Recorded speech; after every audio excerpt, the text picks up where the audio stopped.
gara immoo irraa onnee koona seenem. Naseenti onnee maratti hoogara yaada fawwiitoo keessa siinna jira. Ani maqaan kiyyaa Aaxuqaa Yaadham. Xalayaa kana kan hin barreessuuf jaalallee koo Saaxuqaa Baadham Saakoo. Wanti addunyaa kana irratti ajaa'iba ta'e tokko yoo jiraate inni jalqabaa seenaa jaalala keenyaatiin. Guyyaa kana yeroo teessuma gaarii irratti tasa garee immoo tokko keessatti wal arginu seenaa onnee koo guutummaatti jijjiiruuf akka deemtu tasa itti yaadne turem.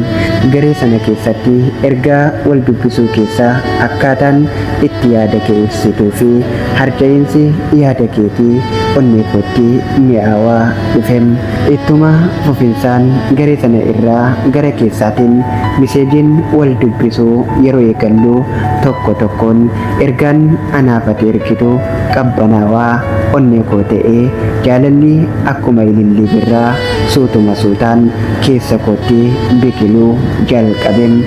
Haasaan kee kolfi kee gadi fageenyaa amala keetii jalqaba irratti immoo garaa koo naatem.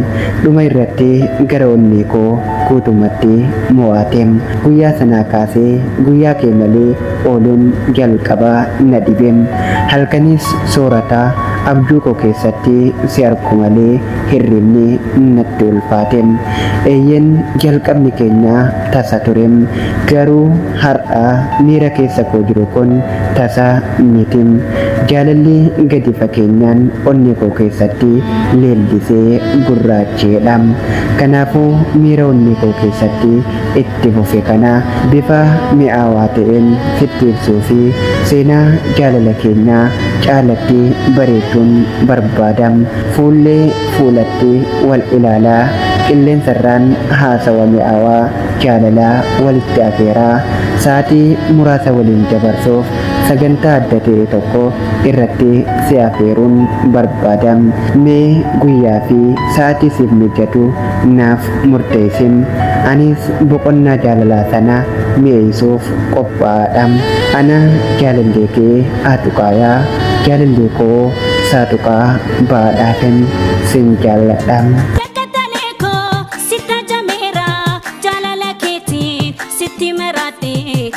Qabanna dadhabeera sirraa badii qabanna dadhabeera sirraa badii qabanna dadhabeera sirraa badii qabanna dadhabeera sirraa badii qabanna dadhabeera sirraa.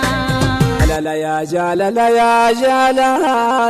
yaa rokkeetti onnee seentuu halaala sheekan jettu manguddoof dargaggeessa meessumaan miliqxee seenta keessa.